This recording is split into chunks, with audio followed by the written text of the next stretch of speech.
শিক্ষার্থীবৃন্দ, কেমন আছো তোমরা? আশা করি সবাই ভালো আছো, সুস্থ আছো।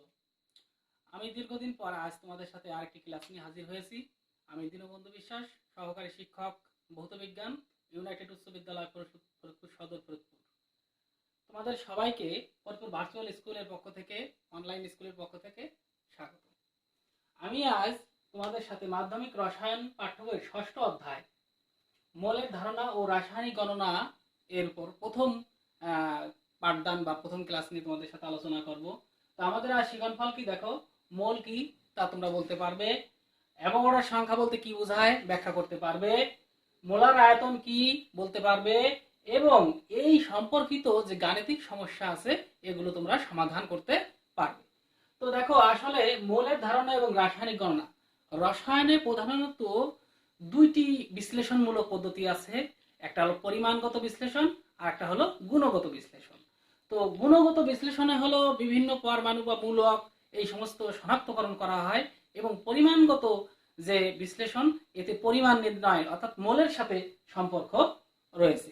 তো প্রথমেই আমরা যদি বলি মোল কি, এটি যদি আমি বলি, দেখো মোল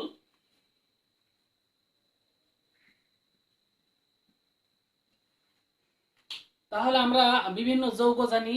এই যৌগের ক্ষুদ্রতম যে সংকেত তাকে আমরা কি বলি, ক্ষুদ্রতম যে একক তাকে আমরা বলি অণু। এবার মৌলিক পদার্থেরও অনেক অণু রয়েছে। এই অণু সমূহের অর্থাৎ কোন যৌগের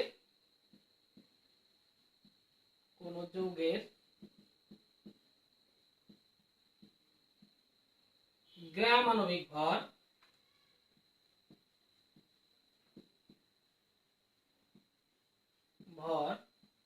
বা গ্রাম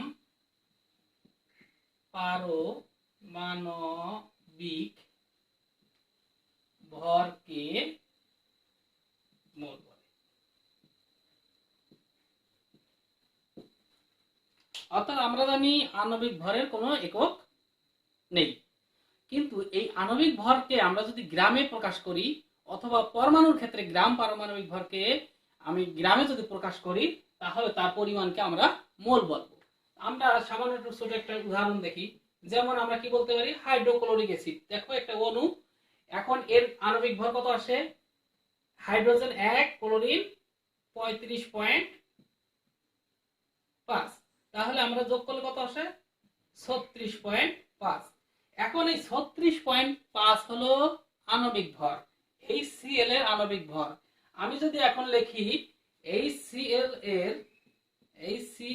এর গ্রাম আণবিক ভর, তাহলে হবে 36.5 গ্রাম। এখন এই 36.5 গ্রাম হলো 1 মোল, সমান 1 মোল। আমরা কি সুন্দর করে বুঝতে পেরেছি যে মোল কি? আমি আবার একটু বলি, কোন যৌগের অথবা মৌলের আমরা কথাটা বলতে পারি, কোন যৌগের বা মৌলের কথাটাও বলতে পারি।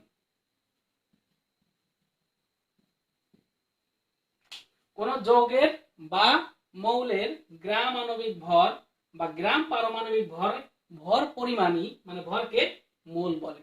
আমি একটা উদাহরণ দিয়েছি, হাইড্রোক্লোরিক অ্যাসিড, এর হাইড্রোজেনের গ্রাম পারমাণবিক ভর হলো 1, ক্লোরিনের গ্রাম পারমাণবিক ভর 35.5, যোগ করলে আসে 36.5। অর্থাৎ হাইড্রোক্লোরিক অ্যাসিডের আণবিক ভর 36.5, এর কোনো একক নাই। আমরা যদি একে গ্রামে প্রকাশ করি, হাইড্রোক্লোরিক অ্যাসিডের গ্রাম আণবিক ভর অর্থাৎ গ্রামে যখন আমরা প্রকাশ করেছি, তখন তাকে আমরা কি বলবো, 1 মোল। ঠিক অনুরূপ ভাবে আমরা আরো কয়েকটি উদাহরণ দিতে পারি। দেখো,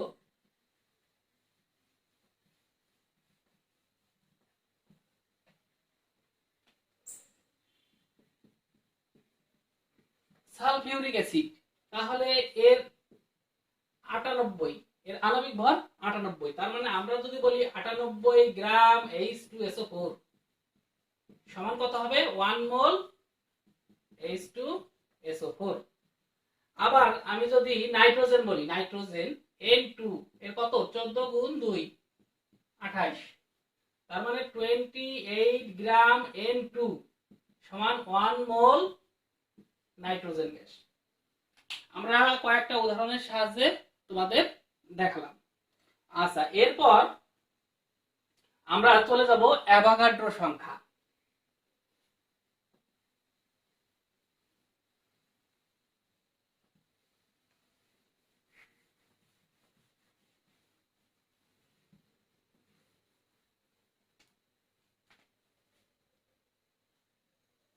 অ্যাভোগাড্রোর সংখ্যা সকল পদার্থের, অর্থাৎ অণুর ক্ষেত্রে হতে পারে, আবার মৌলিক পদার্থের পরমাণু বা অণুর ক্ষেত্রে হতে পারে। সকল পদার্থের সকল পদার্থের 1 মোল পরিমাণে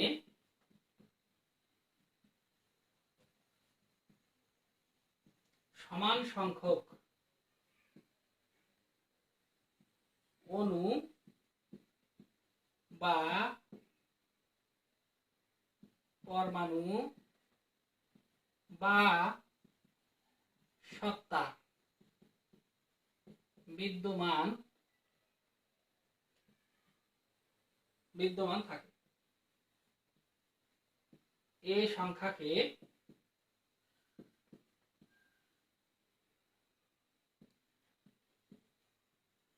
অ্যাভোগাড্রোর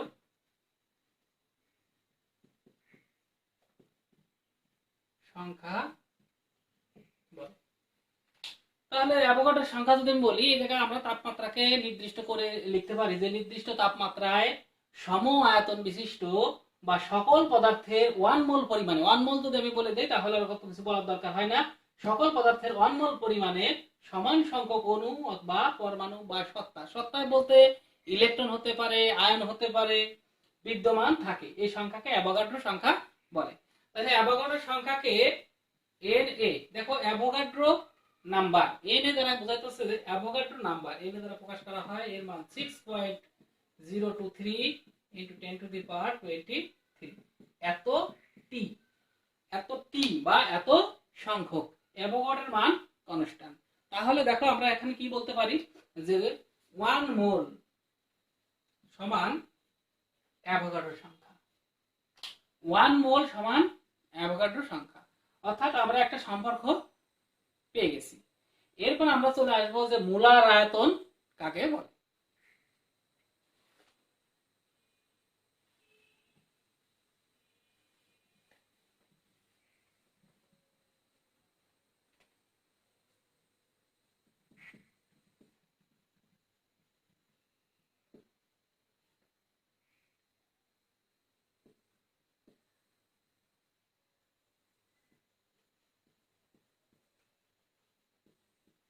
এখানে তাপমাত্রা তোমাদের নির্দিষ্ট লিখতে হবে, এর কারণ তাপমাত্রা বৃদ্ধির সাথে সাথে আয়তনের পরিবর্তন ঘটে, তাই আমাদের নির্দিষ্ট তাপমাত্রায় লিখতে হবে, অর্থাৎ এটি তাপগতীয় আপেক্ষক।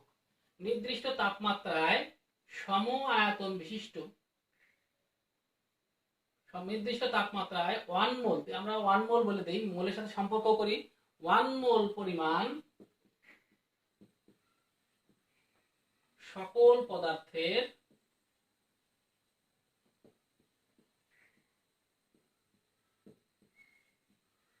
আয়তন সমান এবং তা 22.4 লিটার। এখন এই 22.4 লিটার আসছে 0 ডিগ্রি সেলসিয়াস তাপমাত্রা বা 0 কেলভিন, 0 ডিগ্রি সেলসিয়াস বা 273.15 কেলভিন তাপমাত্রায় 22.4 লিটার। এ আয়তনকে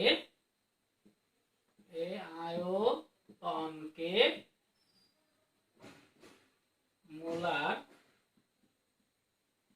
আয়তন বলে। দেখো আমরা যদি মোলার আয়তন কাকে বলে বা মোলার আয়তন কি আমরা বলতে চাই, নির্দিষ্ট তাপমাত্রায় 1 মোল পরিমাণ সকল পদার্থের আয়তন সমান হয় এবং এর মান মানে এবং তা 22.4 লিটার, এই আয়তনকেই মোলার আয়তন বলে। তাহলে আমরা মোলার আয়তন শিখলাম। তাহলে আমরা 1 মোল সমান অ্যাভোগাড্রো সংখ্যা, সমান মোলার আয়তন কি হবে 22.4 লিটার। এটা একটা সম্পর্ক, এটা একটা সম্পর্ক। আবার সকল পদার্থের 1 মোল মানে কি আণবিক ভরের সমান। আমরা এম দ্বারা আণবিক ভর বুঝাইতে পারি। দেখো এটা আমরা সবাই অঙ্ক করার জন্য ব্যবহার করব, অঙ্ক করার জন্য ব্যবহার করব। তাহলে আমরা মোল কি পারবো, অ্যাভোগাড্রোর সংখ্যা বলতে কি বোঝায় পারবো, মোলার আয়তন বলতে পারবো। আমরা গাণিতিক সমস্যায় যাব। তার আগে আমরা এই সম্পর্কটিকে চক্রক্রমিক আকারে দেখাতে পারি। দেখো আমি যদি এই সম্পর্কটি চক্রক্রমিক আকারে দেখাই তাহলে কেমন হয়।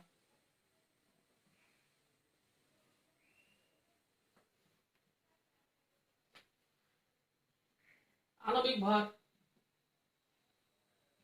1 মোল 22.4 লিটার, অ্যাভোগাড্রোর সংখ্যা। তাহলে প্রত্যেকটার সাথে প্রত্যেকটা সম্পর্ক রয়েছে, প্রত্যেকটার সাথে প্রত্যেকটা সম্পর্ক রয়েছে। আমরা এভাবে অঙ্কগুলো করতে পারবো। এই একটা চক্র, এই চক্রটাকে মনে রাখলে আমরা আণবিক ভরের সাথে অ্যাভোগাড্রোর সংখ্যার সম্পর্ক করতে পারবো, মোলের সাথে অ্যাভোগাড্রোর সংখ্যার সম্পর্ক করতে পারবো, আণবিক ভরের সাথে আয়তনের সম্পর্ক করতে পারবো, অ্যাভোগাড্রোর সংখ্যার সাথে আয়তনের সম্পর্ক করতে পারবো। আবার আণবিক ভরের সাথে অ্যাভোগাড্রোর সংখ্যা, আণবিক ভরের সাথে মোল এবং আণবিক ভরের সাথে আয়তনের সম্পর্ক করতে পারবো। তাহলে আমরা এই চক্রটিকে কাজে লাগিয়ে কয়েকটি গাণিতিক সমস্যার সমাধান করব। দেখো আমরা একটা গাণিতিক সমস্যার সমাধান করি।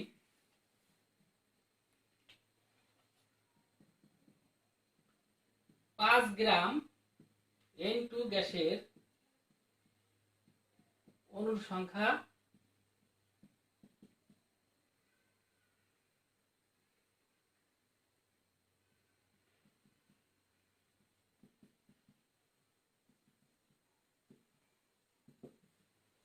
5 গ্রাম নাইট্রোজেন গ্যাসের অণুর সংখ্যা নির্ণয় করো। তাহলে আমরা এই ছোট্ট অঙ্কটাকে কি করতে পারি, দেখো নাইট্রোজেনের আণবিক ভর A2 এর আণবিক ভর কত আছে 14 গুণ 2 28। অতএব 28 গ্রাম N2 সমান 1 মোল সমান অ্যাভোগাড্রোর সংখ্যা। এটা আমরা বলতে পারি। তাহলে আমরা কি বলতে পারি, 28 গ্রামে থাকে 28 গ্রাম N2 তে থাকে 6.023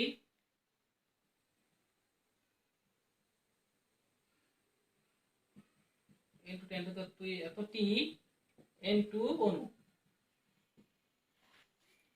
1 গ্রামে কত,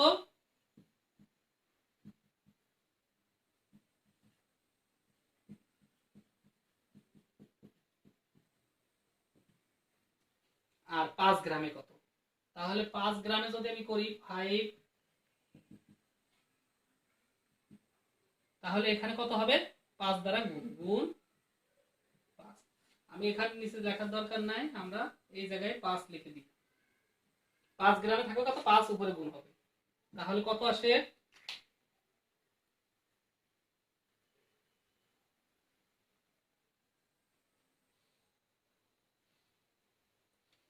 তাহলে কত আসে আমি দেখলাম 1.08 into 10 to the power 23 এত।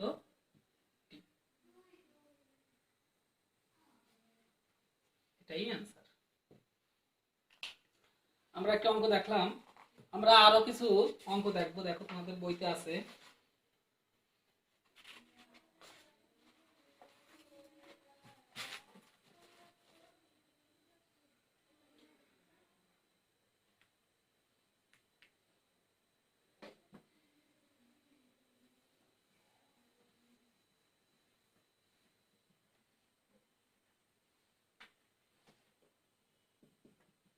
একটি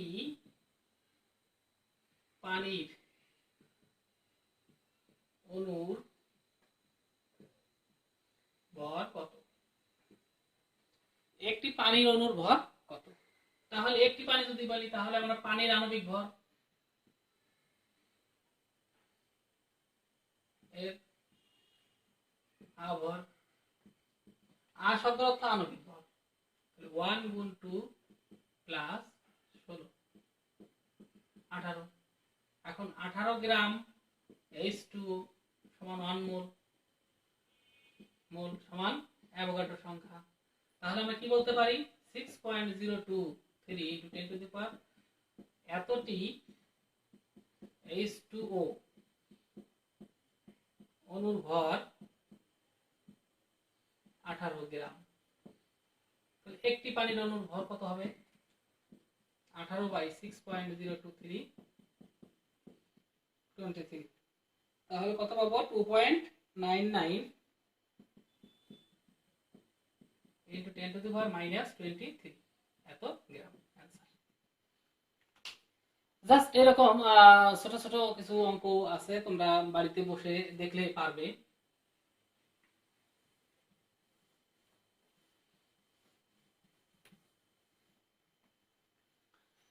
একটি পানির অণুর ভর কত, পানির আণবিক ভর বের করলাম 18।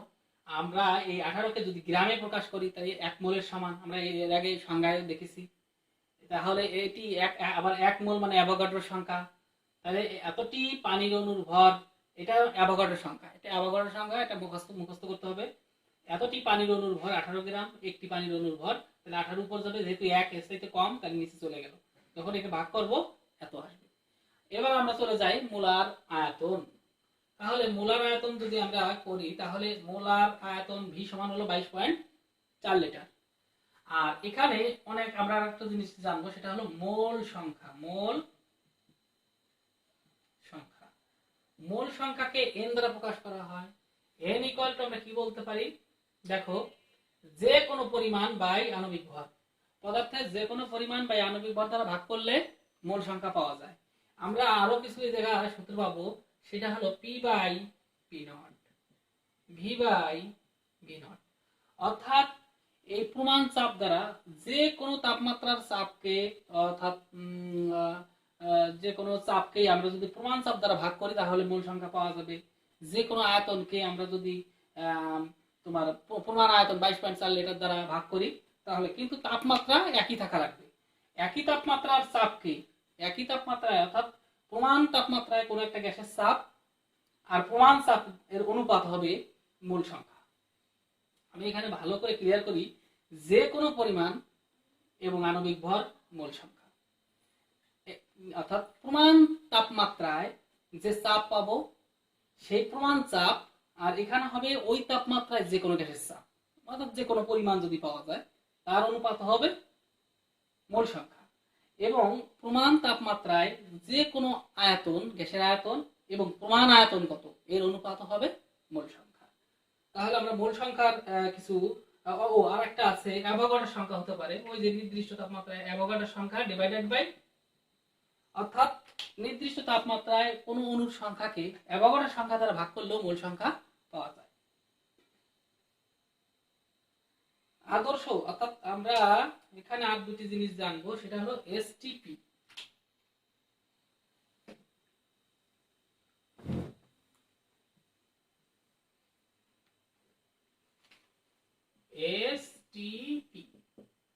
এসটিপি স্ট্যান্ডার্ড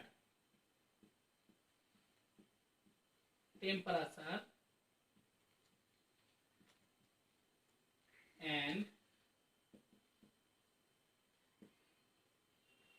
এসটিপি হলো স্ট্যান্ডার্ড টেম্পারেচার এন্ড প্রেসার। এখন এখানে তাপমাত্রা হলো 0 ডিগ্রি সেলসিয়াস বা 273 কেলভিন।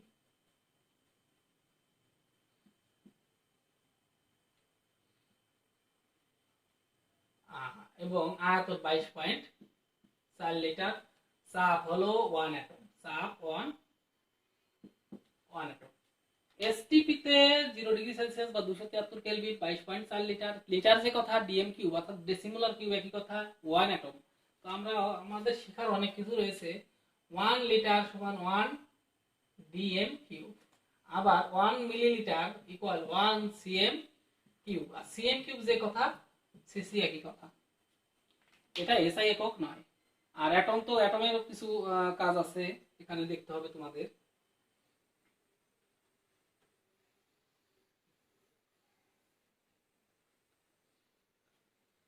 হ্যাঁ, এসটিপিতে 1 লিটার CO2 গ্যাসে কতটি অণু থাকে? এসটিপিতে দেখো,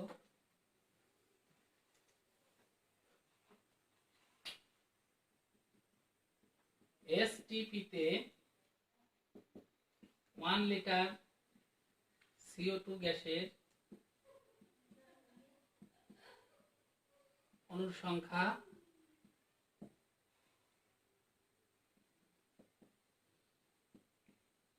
কত? এসটিপিতে 1 লিটার কার্বন ডাই অক্সাইড গ্যাসের অণুর সংখ্যা নির্ণয় করো। তাহলে আমরা পরিমাণ আয়তন কত জানি? 22.4 লিটার। 22.4 লিটার CO2 গ্যাসের অণুর সংখ্যা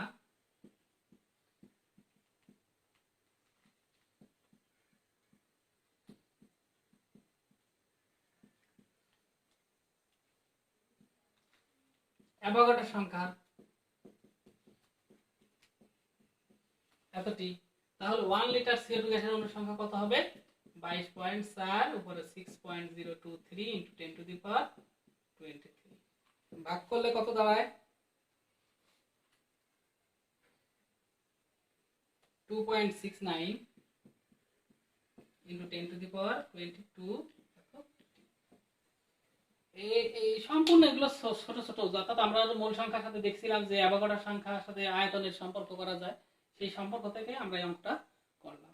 এরকম তোমাদের অনেক ছোট ছোট কিছু অঙ্ক রয়েছে, তোমার বাড়িতে বসে চেষ্টা করবে।